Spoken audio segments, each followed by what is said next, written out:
Hai guys, kembali lagi bersama saya Ahdar. Pada kesempatan untuk video kali ini saya ingin membahas sebuah video gitu guys. Sebuah video yang menunjukkan fasilitas jalan tol Indonesia dan Malaysia. Ya, bukan bermaksud tuh membeda-bedakan gitu ya guys, cuma hanya sebagai hiburan aja lah. Tanpa banyak basa-basi langsung kita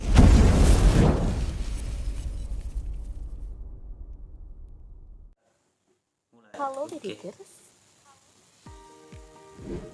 Benarkah jalan tol di Indonesia kurang aman untuk dilalui?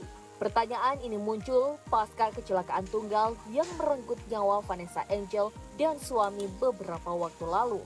Ditambah lagi dengan munculnya sebuah video yang viral di TikTok yang mengungkapkan alasan mengapa jalan tol di Indonesia tidak aman. Lantas bagaimana dengan jalan tol milik negara tetangga Malaysia? Mari kita bongkar. Perbandingan jalan tol Indonesia Setiap warga dan Malaysia. negara berhak memperoleh mutu pelayanan dasar yang diatur dalam Ketentuan Standar Pelayanan Minimal atau SPM. Dalam penyelenggaraan jalan tol sendiri, standar pelayanan minimal diatur oleh Badan Pengatur Jalan Tol. Standar ini mencakup kondisi jalan tol, kecepatan tempuh rata-rata, aksesibilitas, mobilitas, keselamatan serta unit pertolongan atau penyelamatan dan bantuan pelayanan. Kondisi jalan tol yang sesuai standar setidaknya harus memenuhi 3 indikator, seperti kerataan, kesesatan, dan tidak ada lubang. Sedangkan untuk kecepatan rata-rata dibedakan antara jalan tol dalam kota dan luar kota. Untuk berkendara di tol dalam kota, kecepatan minimal berkendara adalah 60 km per jam, maksimal berkendara 80 km per jam. Untuk berkendara di tol luar kota, minimal 60 km per jam dan maksimal 100 km per jam. Dalam hal keselamatan, setiap jalan tol wajib mempunyai sarana pengaturan lalu lintas, penerangan jalan, penanganan keselamatan, dan penegakan hukum yang siap 24 jam. Sementara itu, jalan tol di Malaysia memiliki standar yang jauh lebih maju dibanding negara kita. Jalan tol di negeri jiran bahkan diklaim telah setara dengan jalan tol yang ada di negara-negara Eropa. Meski begitu, jalan tol di Malaysia juga masih jauh dari kata sempurna. Kondisi jalannya masih memiliki lubang dan permukaan yang tidak rata. Kerusakan ini sebagian besar disebabkan oleh kendaraan berat yang melintas serta cuaca hujan dan panas. Selain standar pelayanan, jalan tol di Malaysia juga memiliki fasilitas kelas dunia.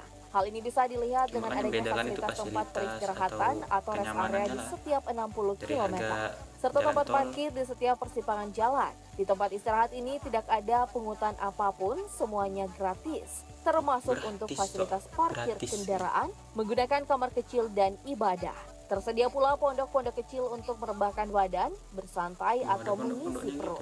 Sedangkan di negeri kita, tidak semua jalan tolnya memiliki tempat peristirahatan. Meskipun ada beberapa jalan tol yang memiliki tempat peristirahatan, tapi untuk menggunakan fasilitas ini, kita harus merogoh kocek sebesar 7.000 hingga 100.000 rupiah.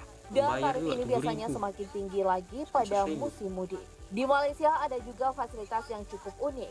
Misalnya telepon darurat yang tersedia setiap 2 km, disertai patroli jalan yang selalu siap menyediakan bantuan. Pemerintah Malaysia juga memperbolehkan sepeda motor untuk melalui jalan tol, tentunya dengan jalur khusus di sebelah kiri. Hebatnya, kendaraan roda 2 ini tak dipungut biaya sama sekali. Kalau di Indonesia, kayaknya cuma emak-emak deh yang berani masuk di jalan tol. Di Indonesia itu hanya emak-emak gaul gitu. Lah, aturan di Indonesia cuma memperbolehkan kendaraan roda 2 yang dapat melalui jalan tol. Tapi ada satu kesamaan dari fasilitas tol Indonesia dan juga Malaysia. Pemerintah kedua negara ini telah merencanakan pembangunan sistem transaksi non-tunai berbasis multi-lane free flow. Dengan teknologi ini, pengguna tol tak perlu lagi berhenti di gerbang tol apalagi mengantri saat melakukan pembayaran. Nantinya saat kendaraan melewati pintu tol, saldo uang elektronik yang ada pada aplikasi di ponsel akan langsung terpotong. Sejauh ini penggunaan uang elektronik telah mengurangi waktu transaksi menjadi 4 detik dibandingkan transaksi manual yang memakan waktu 10 detik. Sehingga teknologi ini tentunya memiliki manfaat sangat besar karena bisa menghilangkan waktu antrian menjadi 0 detik.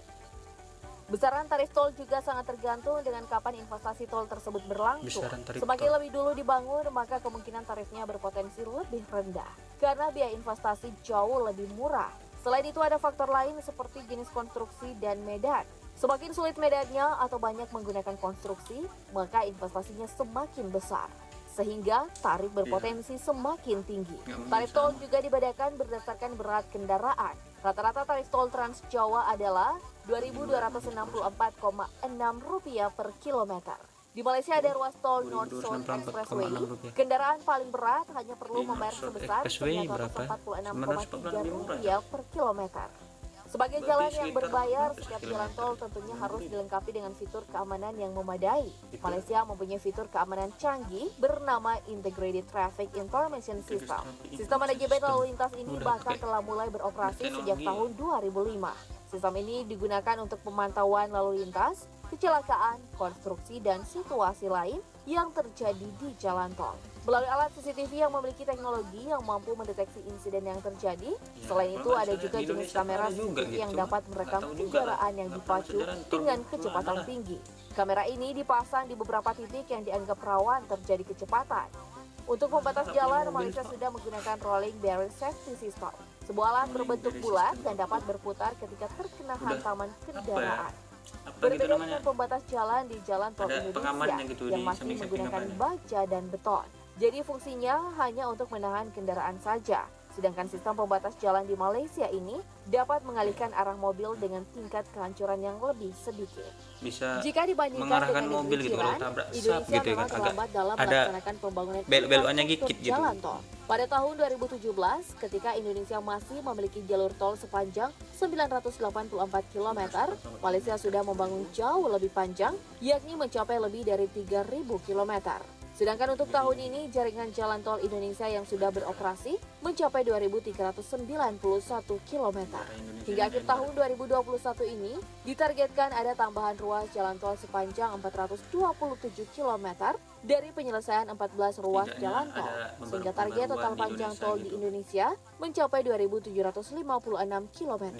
Angka ini masih kalah telak dari Malaysia yang telah membangun lebih dari 6.000 km jalan tol. Sekian dan terima kasih. Bagaimana tanggapan kalian tentang video ini? Bukan bermaksud untuk membeda-bedakan atau apalah gitu ya kan, tapi hanya sekedar hiburan, Cok. Tapi ya kalau kalian berpikir aneh ya silahkan aja komentar di bawah ini ya kan. Sekian dan terima kasih.